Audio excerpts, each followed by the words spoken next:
Ça fait plaisir de vous souhaiter la bienvenue à la réaction de la Ville au dépôt du rapport annuel 2025 du vérificateur général. Nous aurons 3 intervenants. Tout d'abord, Mme Catherine Vallière-Rolland, mairesse suppléante, M. Luc Monti, qui est directeur général, et M. Nicolas Girard, qui est directeur général du réseau de transport de la capitale, M. Yannick Fauteux, qui est conseiller chargé de la mobilité des biens et des personnes et président du réseau du RTC, donc est à l'avant pour répondre aux questions. Donc, je cède tout d'abord la parole à Mme Vallière-Rolland. Oui, bonjour. Bonjour à tous. J'aimerais également saluer mon collègue Yannick Fauteux, également M. Monti et M. Girard d'être avec nous ce matin et les membres de l'administration également qui sont présents dans la salle. Alors, tout d'abord, permettez-moi de remercier au nom de la Ville le vérificateur général, M. Daniel Rancourt, pour tout le travail derrière ce rapport. Le rapport du vérificateur général est un mécanisme que l'on juge absolument essentiel pour assurer une gestion optimale des fonds et des ressources qui sont sous notre responsabilité comme administration. Année après année, on veut toujours s'assurer que le vérificateur général puisse effectuer son travail en toute indépendance et ait également accès à toute la documentation nécessaire pour mener à bien son mandat.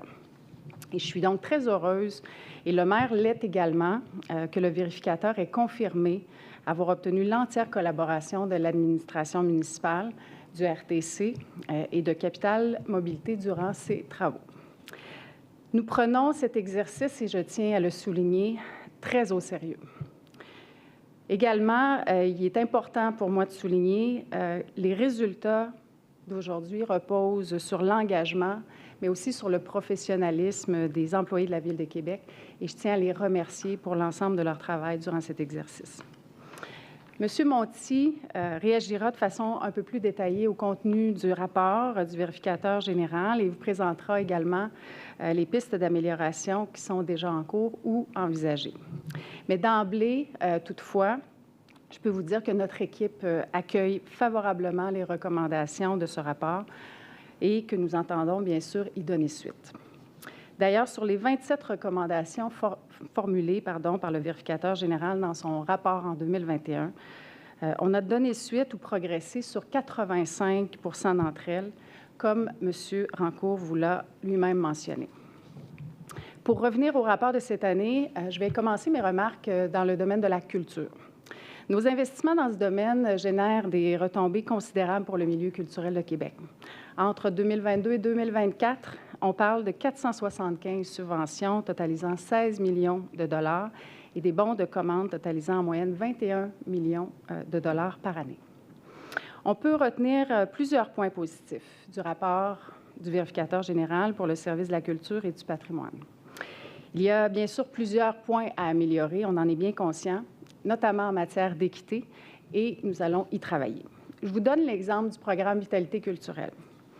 Nous nous étions engagés à en faire l'évaluation dans le cadre de la politique culturelle que nous avons adoptée pour la période 2025-2030. Cet exercice est déjà en cours et je peux vous confirmer que nous allons prendre en compte les recommandations du vérificateur général dans le cadre de cet exercice. J'insiste ici sur un point.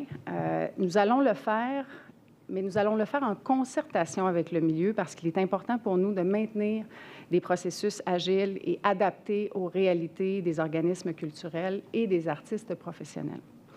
Nous devons demeurer rigoureux, efficaces et équitables sans alourdir les exigences administratives pour ces organismes dont les ressources sont souvent limitées. C'est d'ailleurs une demande qu'ils nous avaient adressée dans le cadre des consultations que nous avions menées dans le contexte de la politique culturelle que j'ai eu le plaisir de piloter. À cette fin, on a pleinement confiance en le service de la culture et du patrimoine qui va pouvoir s'appuyer sur sa connaissance approfondie du milieu culturel et de ses réalités particulières pour y arriver. En continuant d'investir en culture et en apportant ces améliorations à la fois à nos programmes mais aussi à nos ententes, incluant pour les bibliothèques de Québec, nous sommes confiants que Québec continuera d'être une capitale culturelle dynamique et distincte sur la scène internationale, où les arts sont accessibles dans tous ces quartiers. C'est notre engagement envers le milieu et les citoyens.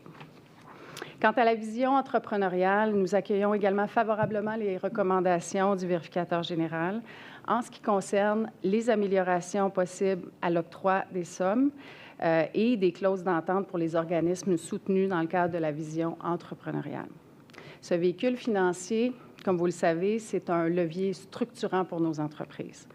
De 2018 à 2025, la Ville a octroyé près de 129 millions de dollars à un total de 1076 projets entrepreneuriaux, générant des retombées estimées à 1,1 milliard de dollars pour la région.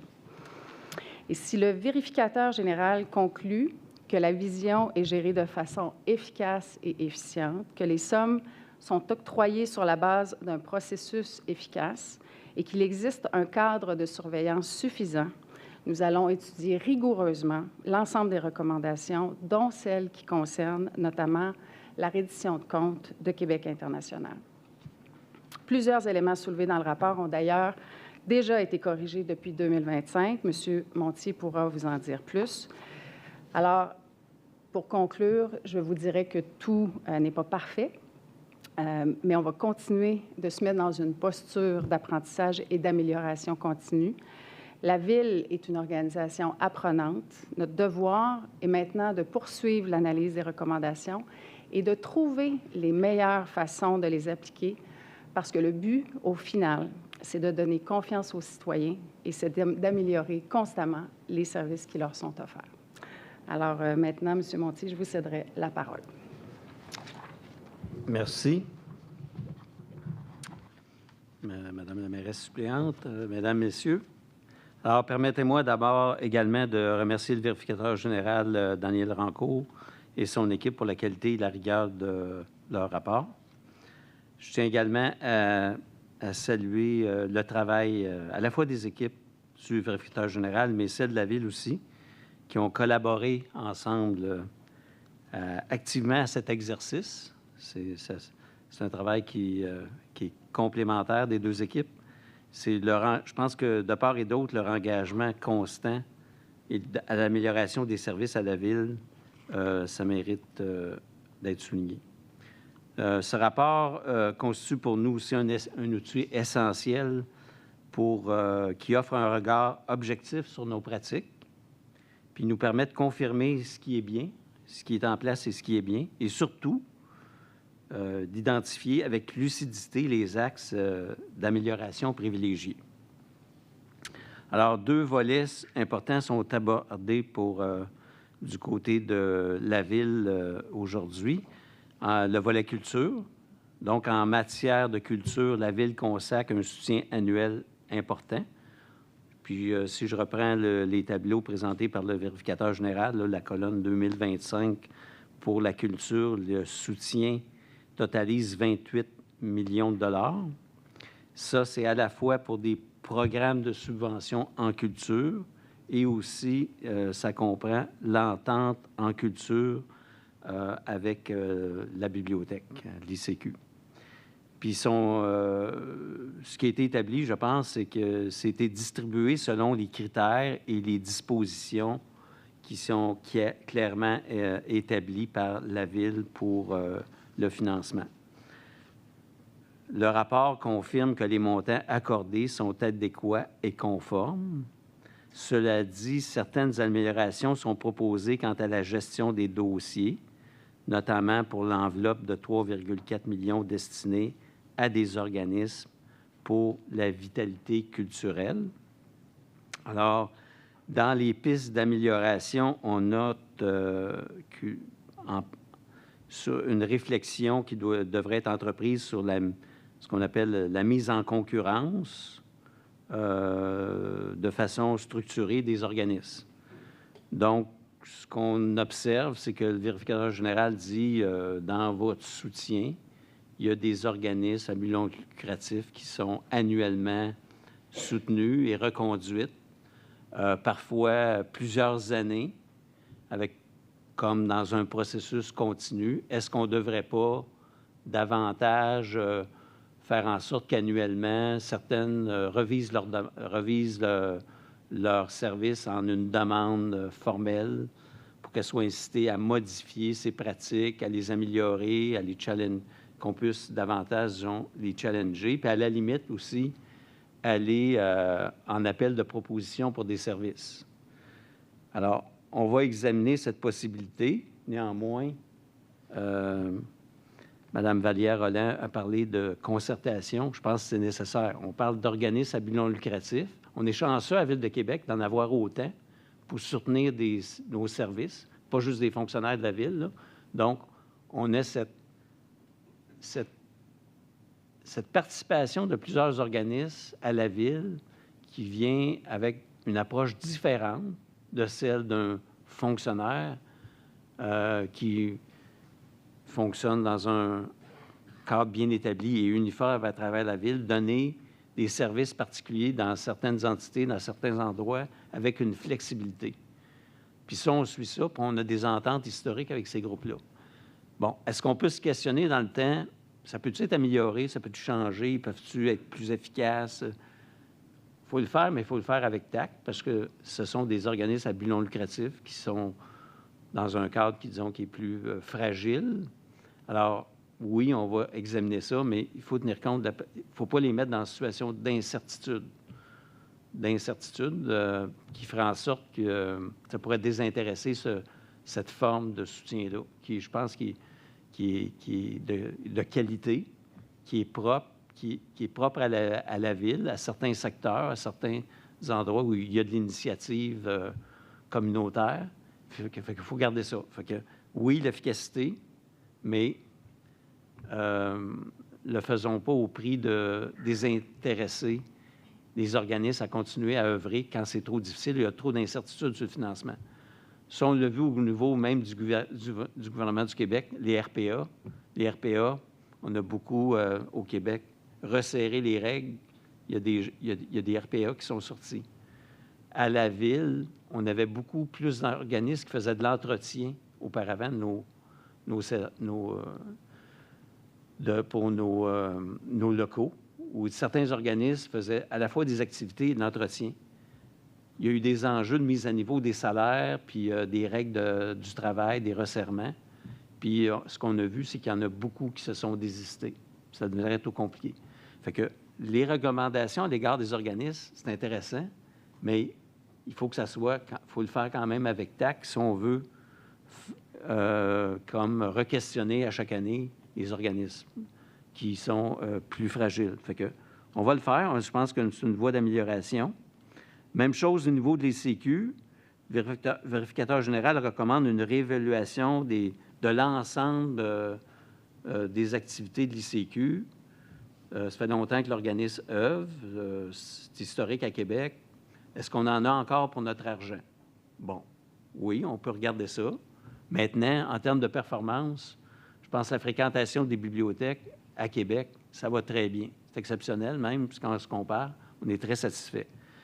Est-ce que ça empêche de l'autre côté d'utiliser tous les pouvoirs à notre disposition pour davantage questionner et encadrer, pour être certain qu'on va au bout de l'efficacité qu'on pourra en tirer? Oui. Alors, c'est une piste qu'on pourra examiner. Mais je tiens à le rappeler, le processus quand même actuel, il est jugé efficace selon le vérificateur, en tout cas dans l'encadrement qu'on leur donne. Puis les recommandations formulées s'inscrivent donc surtout dans une logique d'optimisation, puis non de remise en cause des fondements du soutien. Le volet de la vision entrepreneuriale, c'est le volet visé à des fonds qui nous sont consentis par le gouvernement annuellement pour soutenir le développement économique. Donc, on reçoit environ 19,5 millions de dollars sur des périodes de 5 ans du gouvernement du Québec annuellement pour soutenir les activités de la Ville. On le fait à la fois auprès de programmes qui sont auprès des entreprises et aussi avec Québec international, donc avec l'argent directement accordé dans le fonctionnement des entreprises et aussi en soutien avec Québec international. Donc, cette entente-là de 5 ans, qui a été 18-25, la première vision de 5 ans a été complétée l'an dernier. Puis le gouvernement a reconduit l'entente à la suite d'une réduction de compte satisfaisante. Puis je pense qu'il a témoigné de la solidité de notre gestion. Donc, pour le premier 5 ans, on a fait faire une étude en 2024 par Aviseo qui a dit la Ville de Québec a des retombées de 820 millions de l'ensemble de sa gestion du programme, des sommes qu'on a consenties à la Ville de Québec. Puis, ça a été reconduit pour l'année 2026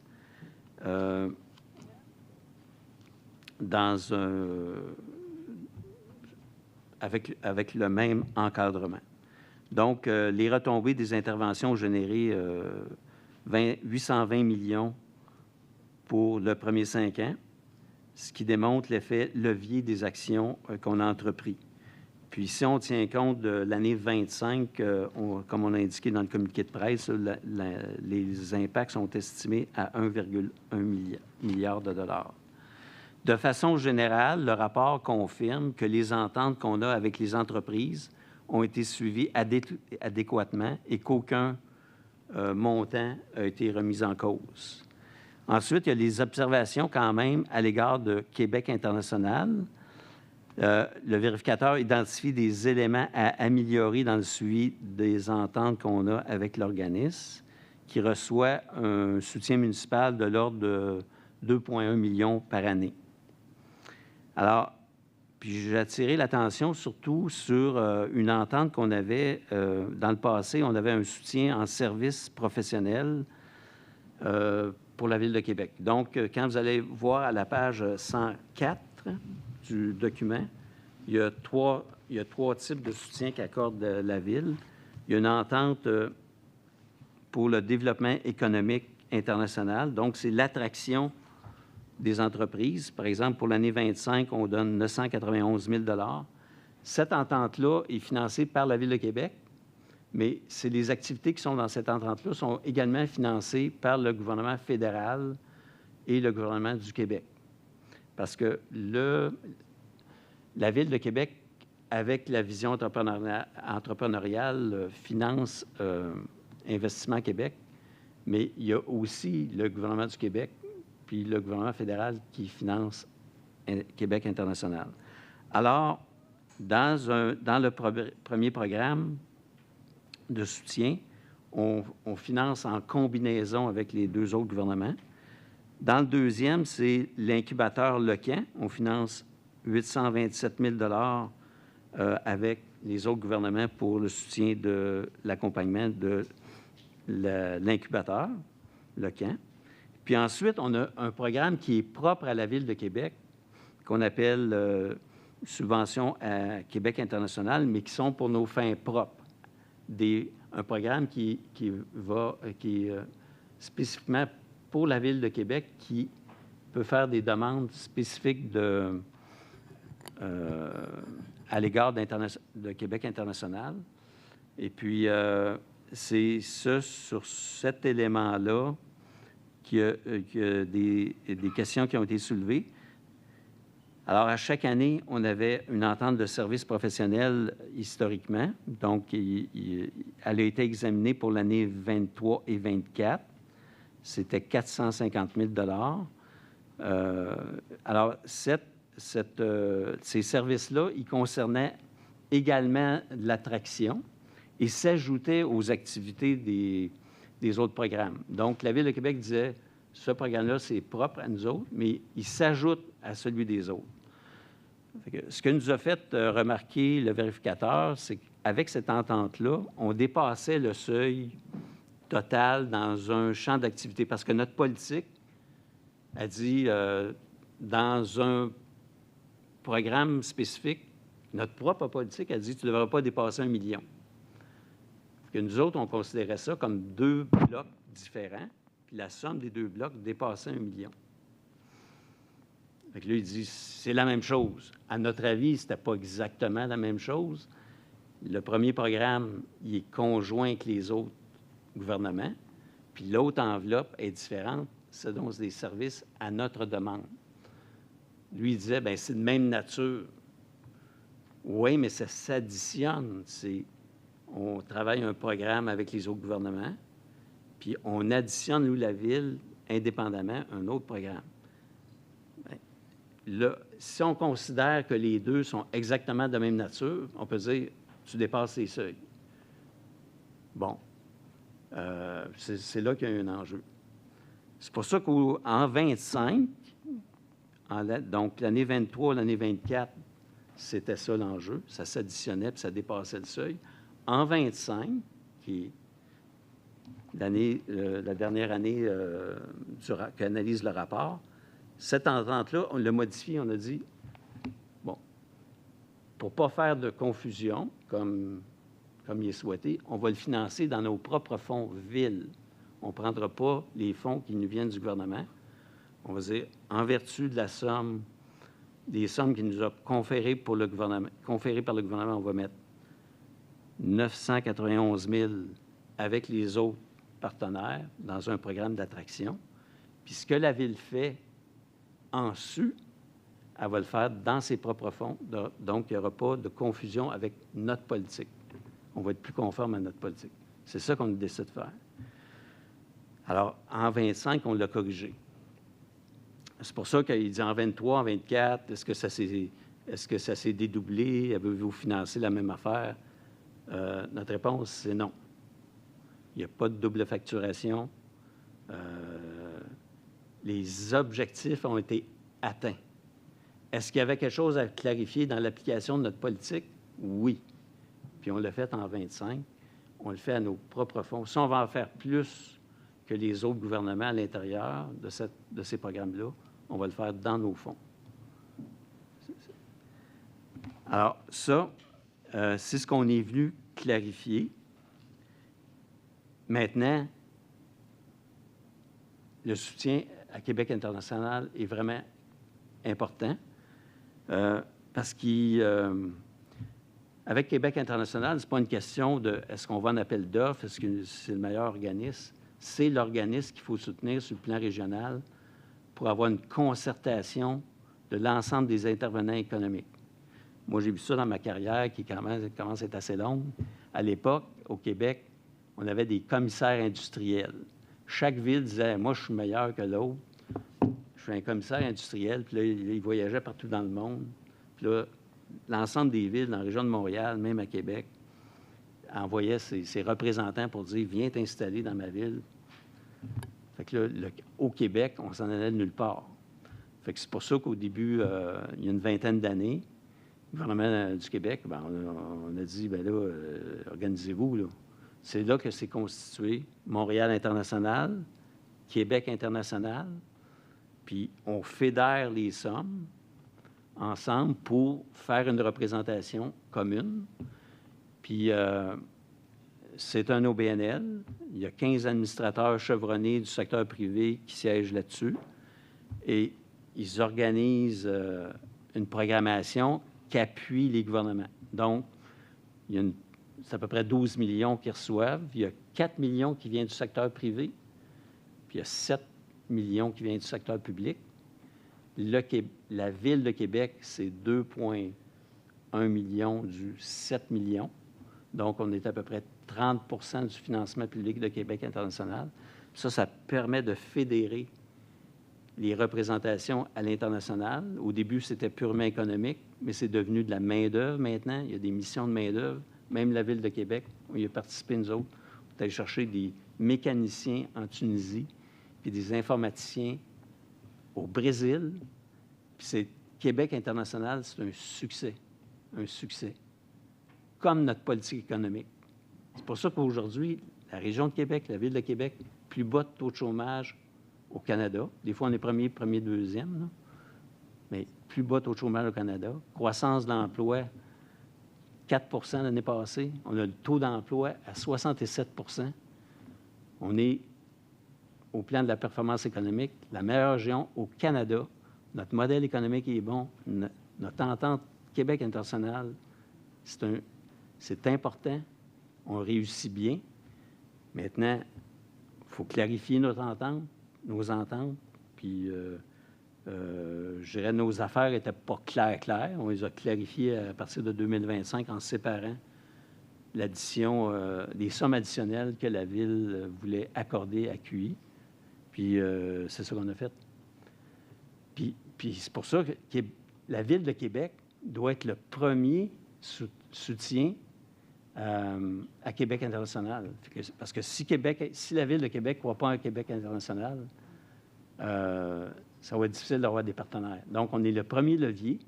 Puis, il ne faut pas que notre aide soit complexe. Il ne faut pas qu'elle repose sur une reddition de compte et tatillonneuse puis pointue. C'est pour ça que, dorénavant, notre reddition de compte,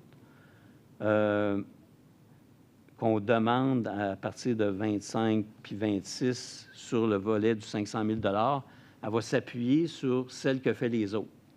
Donc, le gouvernement du Québec en demande, le fédéral en demande, ils en produisent. Nous, on s'appuie. On n'en demande pas une troisième. On va s'appuyer sur celles qu'ils font pour ne pas dédoubler toute la reddition de compte que doit faire l'organisme.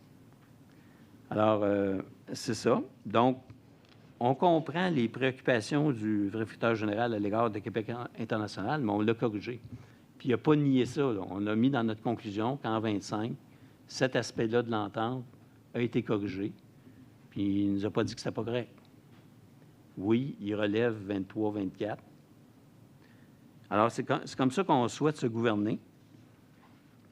Puis, je tiens à souligner encore une fois que Québec international demeure un partenaire stratégique essentiel dont la contribution au dynamisme économique de la région est reconnue. Donc, on accueille avec sérieux l'ensemble des recommandations formulées et on s'engage à y donner suite avec les préoccupations qu'on vous a soulignées, avec les précautions, je dirais, qu'il faut qu'on vous a soulignées. Puis, en ce qui concerne il y a certains éléments d'amélioration dans la présentation et le suivi de la reddition de compte là, dont on va tenir compte. Il y a certaines, des fois, des erreurs qui ont été constatées dans les rapports, puis on va s'assurer que ça ne soit plus reproduit. Au-delà de ces constats, là, ce rapport, je pense qu'il confirme une chose importante. Notre organisation est solide, est rigoureuse, puis est pleinement engagée dans une démarche d'amélioration continue. Et si je peux me permettre une conclusion simple, nous faisons bien les choses et nous voulons les faire encore mieux. Donc, merci beaucoup, M. Monti. J'inviterai maintenant M. Girard. Merci. Alors, bonjour à tous. Je salue Mme Vallière-Roland, M. Monti, M. Fauteux, notre président du conseil d'administration du RTC. Donc, notre organisation a pris connaissance du rapport de mission du vérificateur général de la Ville de Québec et c'est avec beaucoup d'ouverture que nous accueillons les recommandations. Notre rôle au RTC, c'est de transporter des gens. Notre clientèle est au cœur de nos actions. Notre désir est d'améliorer nos pratiques et c'est nourri par cette priorité-là. Et pour bien faire notre travail, on s'appuie sur des données concrètes et sur des normes de service. On le constate par ailleurs dans le rapport quand le vérificateur général nous mentionne que le RTC s'appuie sur des mécanismes de gestion structurés, sur des données opérationnelles et des analyses rigoureuses pour encadrer la livraison de ces services.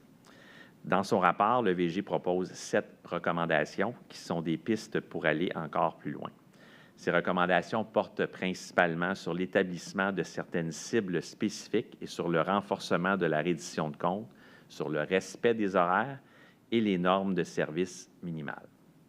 Les normes de service, si je résume brièvement, ce sont des critères mesurables qui guident nos choix de planification du service et qui sont approuvés par notre conseil d'administration au RTC. Il y a 4 critères qui sont la couverture, l'intervalle, l'amplitude et l'efficience. Ces normes guident la planification d'un service équitable et efficient sur le territoire de desserte. Concrètement, elles servent de balises pour les équipes du RTC. Le rapport recommande donc de préciser ou d'établir des cibles supplémentaires permettant d'évaluer la performance relative au respect de ces critères, et c'est ce que nous ferons. Les recommandations vont nous permettre de poursuivre le perfectionnement de nos mesures de performance qui font déjà partie intégrante des pratiques internes du RTC.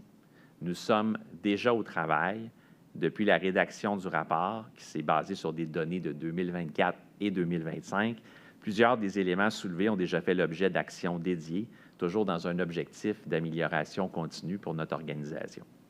Je pense par exemple à diminuer à la source les annulations de parcours.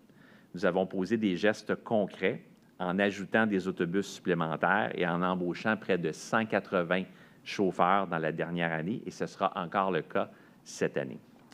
Le résultat, notre taux de livraison de services se situe à plus de 99 % depuis les derniers mois, une excellente nouvelle pour nos clients. Je pense aussi aux 35 000 heures de services ajoutées en 2026 dans le cadre des travaux de Tramcité. Cela nous permet d'être agiles et de livrer efficacement le service malgré le contexte de chantier et les imprévus qui peuvent en découler. Vous le savez, le client, c'est notre priorité numéro 1. Notre objectif est qu'il ait accès à un service de qualité et c'est ce qui guide l'ensemble de nos décisions au sein de notre organisation. Les recommandations du VG constituent un pas supplémentaire dans cette direction. Un travail d'ailleurs rigoureux a été fait par le vérificateur général, je tiens d'ailleurs à le souligner. Nous prendrons le temps d'adresser chacune de ces recommandations dans un plan d'action complet qui sera déposé au vérificateur général en octobre. Ce plan d'action va faire l'objet de suivi, non seulement du côté du vérificateur général, mais également par l'entremise du comité d'audit du conseil d'administration du RTC, qui est déjà en place depuis de nombreuses années. Merci beaucoup. Merci beaucoup, M. Girard. C'est maintenant le temps de la période de questions réservée aux journalistes. Je vous demande, s'il vous plaît, de poser des questions sur le sujet du jour seulement.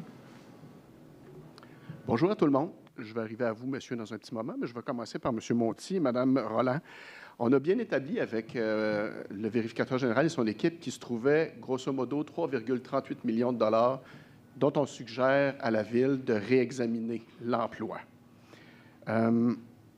Avez-vous l'impression, je ne sais pas à qui je devrais adresser ma question, mais dans le cas de Québec international, est-ce qu'on a essayé d'en passer une petite vite au pouvoir subventionnaire en réclamant parfois à 2 endroits la même dépense?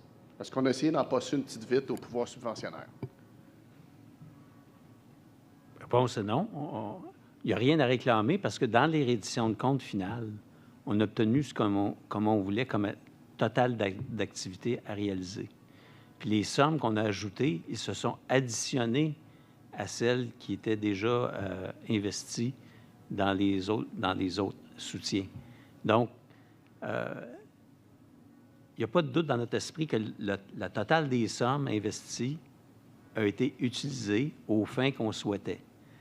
Maintenant, c'est en regard de la politique que le VG dit. La politique, elle ne permettait pas de mettre plus qu'1 million dans un programme. Vous en mettiez plus.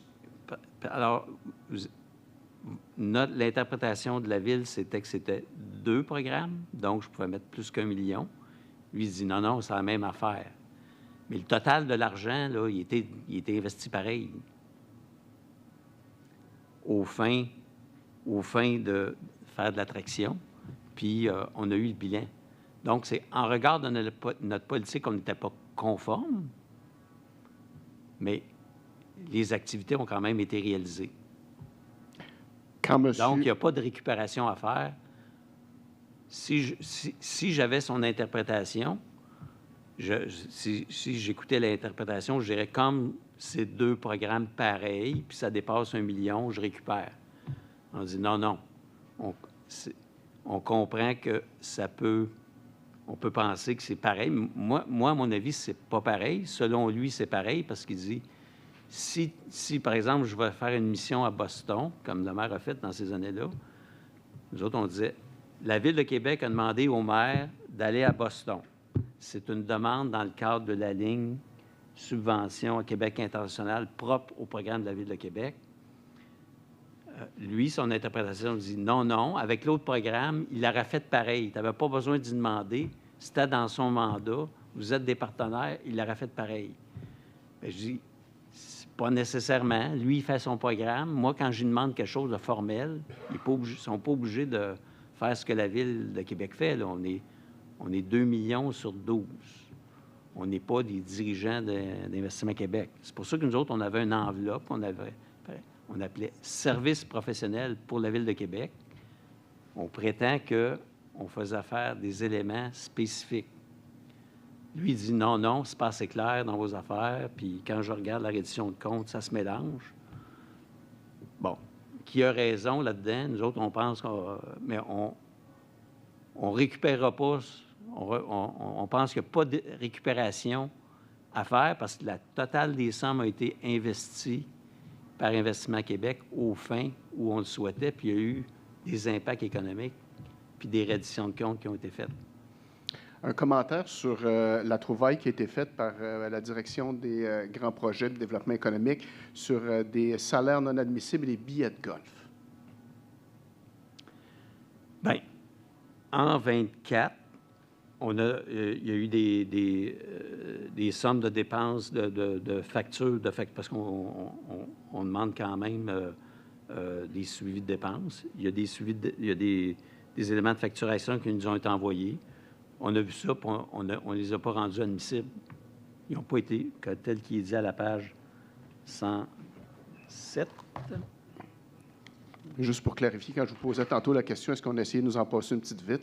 C'était-tu des affaires non, comme dans ça? Le total, c'est une erreur, mais on fait une job administrative de quand même regarder les dépenses qui nous ont soumises avant de regarder si on en tient compte comme dépenses admissibles, puis on les a pas retenues. Il a vu ça. Je pense qu'il a voulu soutenir que peut-être qu'il y avait un intérêt à dire qu'on avait refusé des dépenses qui étaient des soutiens des organismes caritatifs. Mais je vous dirais que, tu sais, on ne les a pas reconnus, hein, c'est bien dit. Parmi les dépenses refusées par le SDEGP figurent notamment des salaires inadmissibles puis des contributions à l'achat de billets au profit de fondations. Tous les organismes, quels qu'ils soient, même la Ville, on a des demandes de soutien à des organismes caritatifs. Puis eux autres, ils en ont. Puis ils ont du financement privé là-dedans. Il y a quand même 4 millions de financement privé qui va à Québec international. C'est pas... fait qu'ils ont des disponibilités pour faire peut-être se financer ça, mais nous autres, on ne l'a pas reconnu. Okay, c'est un choix éditorial du VG de retenir ça puis de faire sortir ça. Il aurait pu sortir n'importe quel. Puis... Okay. Mes collègues feront peut-être un suivi là-dessus. Je vais me tourner vers les gens du RTC. On a établi avec les gens du vérificateur général qu'il se trouvait au minimum 20 un autobus sur 5 qui n'était pas à l'heure, qui soit en retard ou en avance, et que ça pouvait aller jusqu'à 31 lorsqu'on exclut les métrobus, qui sont une catégorie à part. Messieurs, un autobus sur 5 qui n'est pas à l'heure, êtes-vous gênés? Bien, d'abord, il y a différents facteurs qui peuvent expliquer le retard. Il y a des facteurs qu'on contrôle, puis il y a des facteurs qu'on ne contrôle pas. Il peut arriver, par exemple, puis on l'a vécu à certains moments, on a eu des défis en termes de recrutement de main-d'œuvre qui ont eu une incidence sur la fiabilité de notre service. Il peut arriver aussi des moments où il y a une période intense de travaux, il y a de la congestion routière qui prend de plus en plus de place. On le sait, c'est des défis importants dans les grandes villes. Alors, le RTC, sur les facteurs qui contrôlent, n'est pas resté les bras croisés. On a lancé une campagne pour recruter 180 chauffeurs, objectif qui a été atteint l'an dernier. On a encore un objectif de recruter 180 chauffeurs. Deuxièmement, dans le cadre des travaux de Tramcité, on a aussi ajouté 35 000 heures de service et on a aussi ajouté des autobus supplémentaires. Ces trois mesures-là, on le voit à court terme, il y a des effets concrets, alors que notre taux de livraison de service est à plus de 99 %, ce qui est un excellent résultat. Alors, on reconnaît qu'il y a des améliorations à apporter et comme organisation, notre priorité numéro 1, c'est le client. Donc, on veut continuer à apporter des améliorations comme organisation, puis on a agi sur les facteurs qu'on contrôle. Monsieur Fauteux, je n'ai pas eu de réponse à ma question. Êtes-vous gêné qu'un autobus sur 5 ne soit pas à l'heure? Bien, nous, c'est sûr que, comme M. Girard l'a mentionné, on veut travailler à la source. Puis deux, c'est ça qui est intéressant d'avoir un regard externe aussi. Là. Je pense que c'est important de mentionner que dans le 30 là, il y a des éléments nuancés parce qu'on met en place le fait que quand nos autobus sont en avance, sont réputés pas à l'heure selon le standard que le RTC s'est donné. Et là, on réalise qu'un standard de dire que quand ton autobus arrive 1 minute à l'avance, il n'est pas considéré comme à l'heure, bien, ça nous amène à revoir ce standard-là, puis à revoir la communication qu'on va faire avec nos usagers, notre clientèle, pour clarifier le standard. Parce que c'est pas réaliste. On réalise que ce n'est pas réaliste sur le plan opérationnel, qu'un autobus d'arriver constamment à l'heure, c'est pas réaliste dans un contexte urbain. Ce matin, j'ai pris l'autobus lundi et mercredi. Mon autobus est arrivé 1 minute à l'avance et je n'ai pas eu l'impression que je n'ai pas eu un bon service. Fait que là-dessus, je pense que ça nous amène à clarifier certains éléments avec notre clientèle pour améliorer le niveau de satisfaction. Puis je pense que ça, en le découpant comme ça, je pense qu'on est capable d'arriver à quelque chose de satisfaisant puis pour laquelle notre clientèle va en retirer un bénéfice. Merci tout le monde. Bonne journée. Bonjour. Tout à l'heure, M. Monti, vous avez beaucoup insisté sur l'aspect du 1,892 millions là, sur les premiers blocs de l'entente et des sommes qui sont fournies à Québec international, mais il y a aussi un 450 000 $ qui est octroyé en subvention depuis 2019, pour lequel il y a eu des drapeaux rouges qui ont été levés. Et le vérificateur général dit que ces sommes-là, ce qui est fait avec, était fait avec d'autres sommes de d'autres subventions. Donc, est-ce que de ce côté-là, il n'y a pas un problème aussi? Attendez, il dit pas que... Il dit pas que ces sommes-là étaient... Il dit que ces activités-là pouvaient être couvertes par d'autres. Mais ils s'additionnaient. C'est-à-dire que nous, on pense disons qu'on mettait 973 000, puis je prends l'année 24, on mettait 973 000 comme contribution avec d'autres partenaires dans les efforts d'attraction, avec le fédéral puis le gouvernement du Québec. Puis nous autres, par-dessus, on ajoutait un autre 450 000, mais il s'ajoutait. Est-ce que les activités auraient pu se faire... lui, il dit, il y a certaines activités du 450 qui auraient pu se faire dans l'autre. Oui, mais oui, c'était de même nature, mais les deux s'ajoutaient. Fait que votre réponse Au est total, la même c'est pour que l'entente qui concerne les services professionnels de 450. Mais c'est parce que lui, il dit, votre politique, elle ne permettait pas qu'il y ait plus qu'1 million. Si vous mettiez 1 million dans l'attraction, vous ne pouviez pas mettre un autre 500 000 dans l'attraction. Parce qu'il dit, vos services professionnels, c'était également de l'attraction. Donc, on dépassait le seuil. La politique a dit, dans un domaine, tu ne peux pas mettre plus qu'1 million. Donc, dans l'attraction. Attraction, mais nous autres, c'est dans le programme avec les autres gouvernements pour l'attraction d'investissements étrangers. Tu ne peux pas mettre plus qu'1 million, par exemple. Ou dans le support à... Puis nous autres, on mettait un 500 000 de plus. Mais lui, il dit, tu n'avais pas le droit de mettre 500 000 de plus parce que c'est les mêmes affaires. Mais nous autres, on dit, c'était pas exactement le même programme parce que l'autre, c'était un programme sur demande de la Ville. C'était pas un programme conjoint avec les autres partenaires. C'était différent. Mais lui, il dit, je ne suis pas sûr que c'est différent. Donc, ce que tu faisais en plus, c'était dans l'autre. Bien, OK. Ça, vous divergez d'opinion là-dessus. Bien, sur l'analyse fine des dépenses de 450 000 en 2025, on a coupé pratiquement toute la subvention parce que c'était des dépenses admissibles. On a parlé de tournois de golf et de salaires non admissibles. Si on était retourné jusqu'en 2019, est-ce qu'on aurait trouvé qu'il y avait aussi de ce type de dépenses non admissibles qui ont été versées depuis 2019?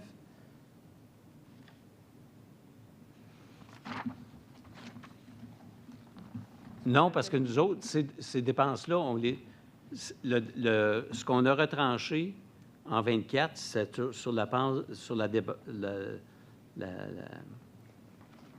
sur des dépenses qu'on a jugées non admissibles. Mais avant ça, on n'y allait pas sur des dépenses admissibles, on allait sur le bilan. Le bilan des activités, des sommes dépensées globalement dans l'organisme. Puis c'est pour ça, puis on revient à ça aujourd'hui. Fait que ce qu'on a fait en 24 avec des dépenses admissibles suivies au peigne fin, sur lequel on a retranché des sommes. On ne le faisait pas avant et on ne le fait plus parce que ce n'est pas la bonne façon de soutenir Québec international pour l'attraction. Ça nous a amené à une place qu'on ne veut pas aller, qui est un suivi qui se dédouble avec déjà la reddition de comptes qui se fait au fédéral, au gouvernement du Québec. Fait que la Ville de Québec, elle se doit de soutenir l'Investissement Québec sur la base pour l'aider dans son fonctionnement de base et non pas y aller par une dépense admissible sur des activités. Quand vous dites Investissement Québec, parlez-vous de Québec international? Québec international, par exemple. Excusez, je confonds les deux fois. Bonjour, Louise Boisvert de Radio-Canada. Monsieur Monti, si vous dites que c'était les dépenses villes, pourquoi c'était octroyé par une subvention sur la vision entrepreneuriale? Bien, on choisissait de le financer à même cette enveloppe-là du gouvernement. On recevait, donc Mais on c'était disait... pour vos besoins spécifiques. Donc, pourquoi Oui. c'est le fonds Ben, du il y a- gouvernement du Québec et non pas, comme vous le faites maintenant, par la Ville et son budget d'opération? Oui. C'est-à-dire qu'on utilisait les sommes parce que nous autres, on considérait que c'était du développement économique. Oui, c'était pour la Ville de Québec, mais aux fins du développement économique. On demandait quand même des services pour l'attraction d'entreprises ou pour soutenir l'attraction d'entreprises. Mais pour nous autres, donc, c'est également ce point-là qui nous fait dire, mettons-le dans nos propres fins. Si c'est aux seules fins de la Ville de Québec, finançons-les par nos budgets plutôt que dans l'enveloppe que nous donne le gouvernement. Puis dans l'enveloppe que nous donne le gouvernement, on va soutenir Québec international avec les autres partenaires. Il y avait aussi un problème de reddition de comptes chez Québec international. Souvent, on remettait nos redditions de comptes après la date. Est-ce que dans vos règles, c'est pas écrit quelque part que quand on les remet en retard, il n'y a pas de subvention? Pourquoi à Québec international, ils avaient droit quand même au montant? Bien, parce qu'il faut tenir compte de la réalité de ce qu'on... On a beau se mettre des règles dans nos programmes, mettons, à l'égard de Québec international, il faut que ça fonctionne, il faut que ça soit pratique pour l'organisme. Tu sais, si on se donne des règles qui ne sont pas applicables, qui sont difficilement applicables dans le contexte où ils fonctionnent, on peut bien... Oui, on peut dire... Faites-vous ça avec d'autres? Fait que, hein? Est-ce que vous faites ça avec d'autres ou juste oui, Québec international? Oui, ça dépend des circonstances. Mais c'est parce que Québec international, c'était chaque année qu'ils remettaient leurs affaires en retard ou ils ne donnaient pas toutes les factures. Ou il y avait... C'est-à-dire, le vérificateur général a mentionné ce qui ne fonctionnait pas. Il n'a pas mentionné tout ce qui fonctionnait. Ben, Donc... c'est pas tout à fait son mandat, mettons. Non, mais c'est pour ça qu'il ne faudrait pas généraliser en disant qu'il mettait toujours ça en retard. C'est pas à chaque fois. Fait que lui a mentionné que quand on avait des rapports sur, disons, pour faire des paiements à des occasions, il n'y avait pas toute la reddition de compte requise. Mais donc, on versait l'argent, même si on n'avait pas l'information complète. Donc, il y a quelqu'un quelque part qui l'autorisait. C'est parce que, oui, mais on convenait qu'on l'aurait à la fin, puis on l'a eu. Oui, donc c'est peut-être pas la meilleure pratique pour un organisme de l'ampleur de Québec international. Non, mais c'est pour ça on a convenu une meilleure façon de faire puis qui nous permet d'atteindre nos objectifs. C'est pour ça qu'on a évolué, les programmes ont évolué entre 23, 24, 25. Puis 25, on a trouvé la bonne formule qui nous satisfait, qui est rigoureuse, puis qui nous permet d'atteindre ces objectifs-là. Est-ce que vous étiez à la rencontre au sommet cet été quand on a adressé ce dossier-là? Ça, c'est l'année passée, oui. Oui, parce qu'à chaque année, Québec international fait ses représentations, ses demandes auprès du directeur du développement économique, là, qui est Nicolas Roy, qui est ici présent. Moi, j'en discute, puis on discute des meilleures façons, puis on fait nos recommandations au comité exécutif. Ce que vous n'avez pas fait, selon le vérificateur général. Le comité exécutif et le conseil municipal n'ont jamais été mis au courant de cette rencontre. Ben, dans son rapport... Le maire, c'est qui, ça? C'est le président du comité Je exécutif? suis d'accord avec vous. Mais Est-ce dans que le son maire... rapport, il nous indique que ça n'a jamais été indiqué au conseil municipal. Peut-être que le comité exécutif était au courant, mais le conseil municipal, quand vous avez adopté le sommaire en septembre 2025, vous avez dit que c'était pour donner des fonds, pour libérer des fonds pour d'autres projets à Québec, alors que dans le fond, c'est parce que vous ne pouviez plus leur donner cet argent-là qui n'était pas admissible. Bon, c'est pour... le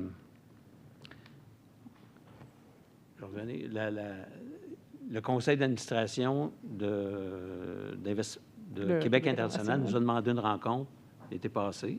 On a discuté de la situation. C'est quoi la meilleure... Comment on peut faire le soutien le plus efficacement possible avec une reddition de compte qui n'est pas additionnelle à celle qu'ils font déjà pour le gouvernement du Québec puis le fédéral. Donc, on a convenu de ça. Ça, c'est notre nouvelle façon de fonctionner depuis 2025. Puis ça a été soumis au comité exécutif. Mais c'est pas ça qui est écrit dans le sommaire décisionnel. On dit on libère de l'argent pour d'autres projets. On ne mentionne pas tout ce que vous êtes en train de nous expliquer, là. Je vais terminer. Donc, le sommaire a été adopté au comité exécutif, puis au conseil à l'unanimité en septembre. Je sais. Maintenant, là-dedans, ce que le vérificateur dit, il dit en 25, quand vous avez présenté le 500 000 vous auriez dû dire que vous avez réduit l'aide en 24. Bon, on dit... effectivement, on n'a pas dit qu'en 24, l'aide avait été réduite sur la base des dépenses admissibles.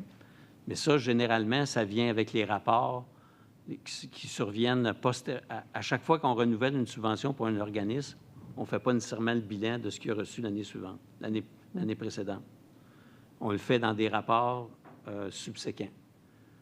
Mais c'est pour ça que dans les conclusions, on a dit, bien là, oui, on pourra faire dans l'avenir si on sait qu'ils ont reçu moins que prévu. Oui, mais vous n'avez pas prévenu le service des finances non plus. Je veux dire, vous n'avez pas laissé de trace de cette rencontre du mois d'août. Ce n'est pas inscrit non plus précisément dans le sommaire décisionnel. Est-ce que vous avez manqué de transparence? Non. Dans ce dossier-là? Non, on a fait comme d'habitude. Est-ce qu'il y a une passe-droit avec M. Viel à Québec international? Bien non. Je vous pose la question. Passe-droit? Non. Bien, ils remettent leur rapport financier ou leur édition de compte en retard depuis plusieurs mois, plusieurs années. Chaque fois, vous donnez de l'argent sans attendre d'avoir cette édition de compte-là. Il y a des gens au service des finances qui ont levé le flag, qui ont mis des notes, qui se sont rendus à vous probablement, parce que les notes doivent se rendre à vous. Et le vérificateur général se met dans le dossier, puis là, tout d'un coup, on modifie nos façons de faire. C'est ça que ça donne comme impression en ce moment. Non, mais oui, dans le sens que ce que ça a révélé, c'est que nos pratiques n'étaient pas claires, nos propres pratiques de la Ville, nos demandes internationales, Québec international, n'étaient pas claires. Il était en dédoublement des redditions de comptes qu'il faisait déjà par ailleurs. Puis c'était complexe. Mais les fins étaient atteintes. Les sommes étaient investies, puis les fins étaient atteintes. Puis c'est pour ça c'est pour ça qu'on a modifié l'approche. Puis c'est pour ça que ça va être plus clair par rapport à nos propres politiques. Bon, maintenant, le fait que ça libère de l'argent, évidemment, comme l'argent pour lesquels on les soutenait était pris dans les fonds accordés par le gouvernement, comme on n'en prend plus dedans, ça libère de l'argent pour les entreprises. Oui. Fait que... Donc, vous ne prenez pas le blâme ou vous ne reconnaissez pas qu'il y a peut-être manqué de transparence dans la façon de faire les choses? Ce n'est pas de la transparence. On a amélioré nos mécanismes pour qu'ils fonctionnent mieux. Puis pour éviter un écart entre justement les politiques disent... Nos politiques disent une chose, puis on faisait différent. Fait qu'on s'est rajusté pour faire en sorte qu'on soit cohérent par rapport à nous autres. Mais est-ce que les actions qui ont été posées est-ce que les sommes n'ont pas été dépensées à la bonne place? Non, ils ont été dépensées à la bonne place. Est-ce qu'on veut continuer à faire cette action-là? Oui. Est-ce que ça donne des résultats? Oui. Le reste, c'est est-ce que nos mécanismes sont bons? Ils étaient mal appliqués. Là, on les applique mieux. OK. Est-ce que vous avez donné des conditions à Québec international pour qu'ils rendent leur édition de compte à date? Est-ce qu'il y a des pénalités? Est-ce qu'il y a des actions qui vont être prises pour vous assurer que ce bon partenaire-là, qui génère des retombées économiques pour la région de Québec, va se conformer aux règles les plus élémentaires d'une reddition de compte? Bien, on a tout ce qu'il faut. On a les rapports on a les états financiers avec les rapports des auditeurs. On a les bilans d'activité. Puis, il y a une reddition de compte aussi détaillée qui est donnée aux autres gouvernements et on va se servir de tout ce qui est déjà là. On n'ajoutera pas en dessus ce qu'on faisait avant, puis ce qui complexifiait encore plus les choses. Merci. Avec des délais qui étaient différents des autres, etc. Bonjour, Jonathan Lavoie. Je reviendrai aux autobus un instant, surtout ceux en avance. Vous avez dit que c'est une question de standard parce qu'à moins d'1 minute, il est quand même considéré en avance. Mais il y a une autre statistique qui tend à démontrer que ça semble être un peu systématique au RTC pour les départs de fin de journée. Un autobus X, le dernier de la journée, dans 18 % des cas, va partir en avance. On est en fin de journée, il n'y a plus rien qui presse, c'est son premier départ au terminus Beauport. Il va partir en avance. 1 sur 5, vous avez une politique zéro sur les avances qui ne semble pas être respectée. Et c'est assez critique en fin de journée, ça peut laisser un jeune coincé à son terminus. Pourquoi c'est comme ça? Personnellement, je n'arrive pas à me l'expliquer.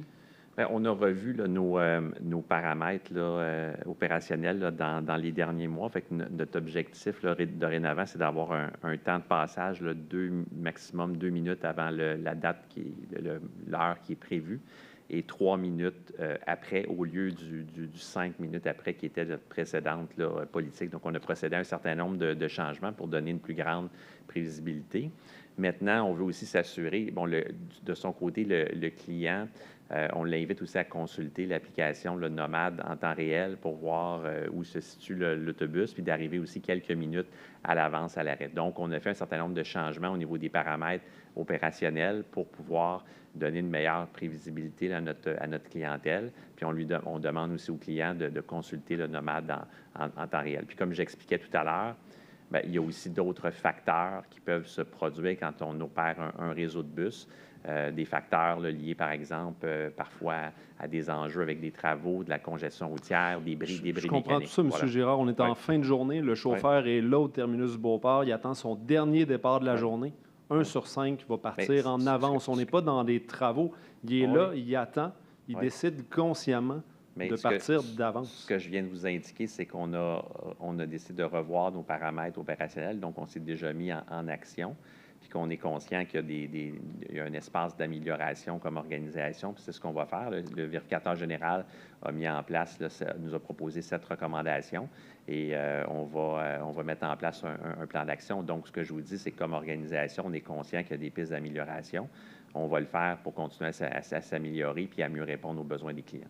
Voilà. Vos changements de paramètres, est-ce que ça veut dire la fin de la politique de tolérance zéro pour les départs en avance? Si vous donnez un jeu de 2 minutes, on n'est plus louche? Bien, c'est qu'en fait, nous autres, on fait en sorte d'offrir, je pense, une meilleure prévisibilité à notre clientèle. Puis on a revu les paramètres opérationnels avec un objectif d'améliorer l'expérience client. C'est ça l'objectif de notre organisation. Oui, merci. Le vérificateur général vient nous dire, lui, il ne revoit pas nos cibles, nos standards. Hein. Il émet un commentaire, il n'est pas un spécialiste, mais il nous met quand même la puce à l'oreille que une politique, un standard de moins 1 ou moins 2 minutes, d'autres sociétés de transport l'appliquent. Puis c'est tout à fait, mais pour le dernier départ de la journée, 1 sur 5, est-ce que c'est un manque d'éthique des chauffeurs? Go, on a hâte de finir, on s'en va. Je n'arrive pas à comprendre comment ce chiffre-là peut être aussi élevé. Dans le trafic, dans les heures de congestion, il y a plein d'impondérables. En fin de journée, quand c'est important de ramener le jeune de 15 ans à la maison, je comprends que les standards vont être changés, mais maintenant, il va pouvoir partir 2 minutes à l'avance. Ce ne sera plus colligé parce que le standard va avoir été ajusté. Bien, non, mais je pense que là-dessus, il faut ça. On est en milieu urbain. Là.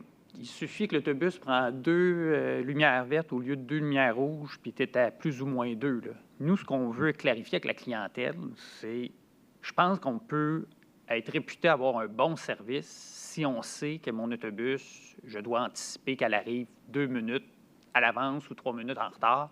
C'est le standard qu'on veut émettre et je pense que c'est raisonnable de penser que tu as un niveau de service de qualité si on est dans ce standard-là puis qu'on le communique à nos usagers. C'est ça qu'on veut corriger. Merci. Merci. Bonjour. Très rapidement sur les autobus, on a lu dans le rapport du vérificateur général qu'on ne consignait pas les retards. En fait, vous l'avez dit, M. Girard, tout à l'heure, on ne sait pas nécessairement pourquoi l'autobus est en retard. Comment est-ce qu'on fait pour éviter que cette situation-là arrive si on n'a pas d'idée de la raison pour laquelle ça s'est produit? Bien, je pense qu'il faut améliorer nos pratiques, mais on a quand même un certain nombre d'indicateurs de performance.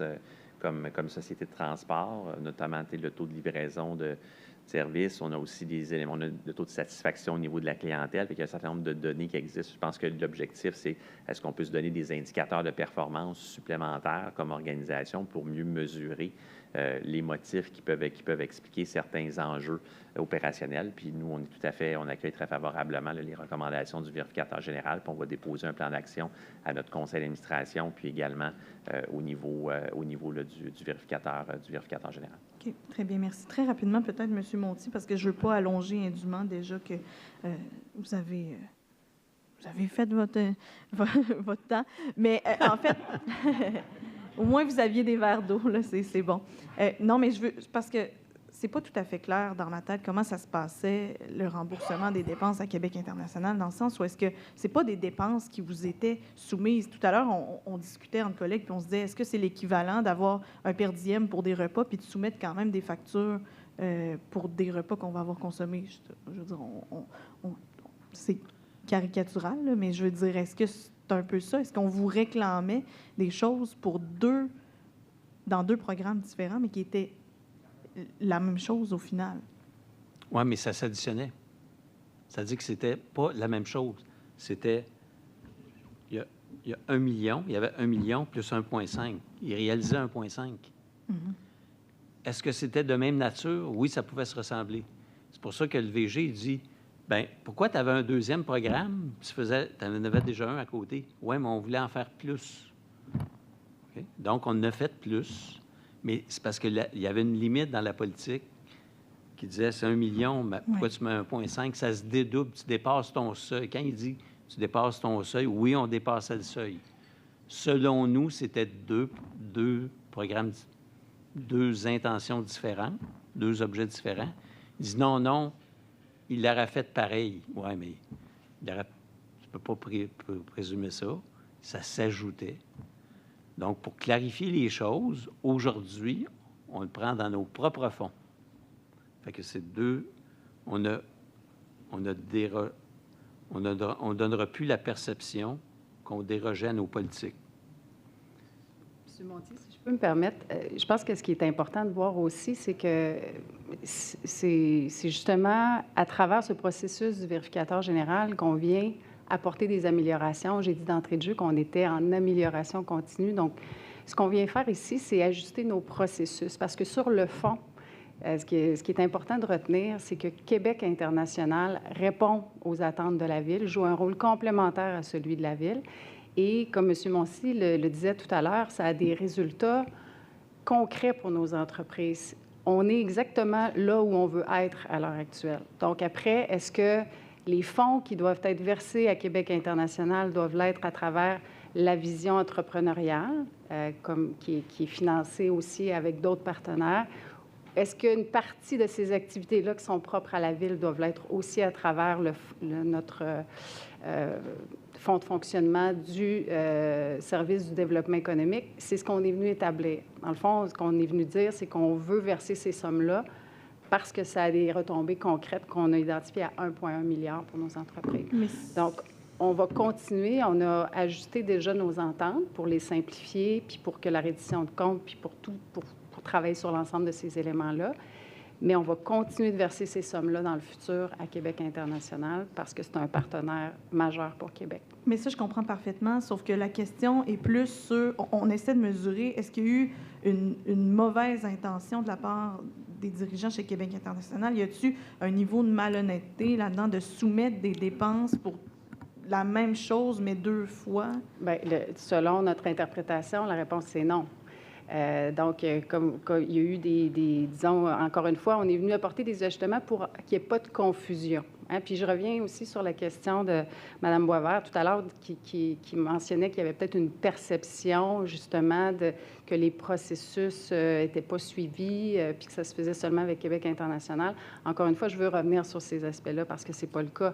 Les choses ont été faites dans les règles de l'art. Encore une fois, on a un organisme qui est venu vers nous en disant on aurait besoin de fonds supplémentaires pour réaliser notre mandat, ce à quoi on est venu consentir, et on l'a fait à travers une résolution. Il y a eu une rencontre avec M. Monti, avec le maire, avec le développement économique, mais par la suite, on est venu adopter une résolution au comité exécutif pour approuver ce montant-là, qui a été entériné par la suite par le conseil municipal. Donc, tout a été fait dans les règles de l'art.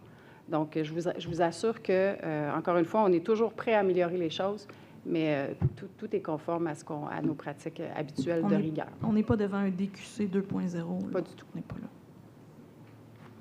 Oh, on en a une dernière. Bonjour à tous. Excusez-moi, j'en ai manqué un petit bout. Je reviens encore une fois sur Québec International. Est-ce qu'il ne serait pas mieux d'aller vers des appels d'offres? Parce que ce que je comprends, une des confusions, c'est que parfois, vous avez besoin de services précis de la part de Québec International. Est-ce qu'il n'y aurait pas une démarche possible pour aller en appel d'offres pour éviter cette confusion-là? Pour des services du genre, où ça n'existe pas, ce genre de service-là, en dehors de Québec International? Ça pourrait peut-être exister, mais ce n'est pas ce qu'on souhaite. On pense qu'ils rendent un bon service, puis il faut fédérer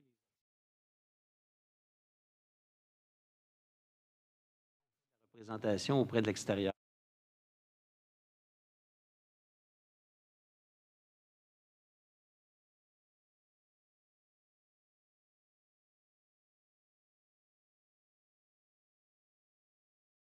La Ville de Québec, mais si elle s'installe à Lévis, bien, les employés peuvent généralement aussi travailler en bonne partie à Québec et vice-versa. Tu sais, donc, l'intention, si une région va être attractive, il faut qu'elle fédère ses actions, puis l'organisme qui fonctionne bien, puis qui est bon pour faire ça, c'est Québec International, à moins qu'ils ne rendent pas les services. Donc, la réponse, c'est non, on ne va pas en appel d'offres quand on veut. Alors, tant que Québec International rende bien le service, on est mieux de passer par eux autres. Comme acteur. C'est moins une question dans ces domaines-là. Il faut fédérer notre action, puis on montre que ça marche. Puis, je veux juste être sûr de bien comprendre. Vous l'avez sûrement répété plusieurs fois. Ça fait longtemps que le point de presse dure. Je vous remercie de prendre le temps de répondre à nos questions. Ce qui sème aussi la confusion, c'est que, par exemple, Québec International a touché à une subvention pour des missions en règle générale et que la Ville de Québec souhaite une mission précise pour une destination. Bien, c'est là où c'est peut-être venu semer la confusion, parce que vous avez rajouté de l'argent pour vous assurer d'aller à Boston, par exemple. Oui. Oui, c'est ça qu'il dit. Il dit peut-être que ça aurait pu se financer dans l'autre enveloppe. Oui, mais au total, ça n'aurait fait moins pareil. Fait que nous autres, on veut n'ajouter. On a voulu n'ajouter. Donc, c'est des dépenses admissibles, si on veut, additionnelles. Au total, il y a eu 2 programmes au lieu d'un. Parce qu'à notre avis, l'action d'un n'était pas suffisante. On a ajouté. OK. Merci. Puis, je ne pense pas que le vérificateur général dit qu'il y a double facturation. Nous autres, on s'est assuré que ce qui était les dépenses admissibles qu'on a soutenues n'étaient pas répliquées dans d'autres. Mais dans les rapports d'activité, il dit, ouais, mais les rapports d'activité, ils ne faisaient pas la nuance. Puis ça, c'est vrai. Puis ça pouvait apporter une confusion. Dans les rapports d'activité, c'était comme présenter toutes les missions ensemble. Fait que c'était quel programme qui soutenait lequel. Puis c'est pour ça que, ça, sur ce point, on y donne raison. C'est pour ça qu'on a dit, l'addition qu'on veut faire, la Ville, on va le faire à part. Là, c'est plus clair. OK, merci. Donc, merci beaucoup tout le monde de votre attention et bon retour à vos bureaux.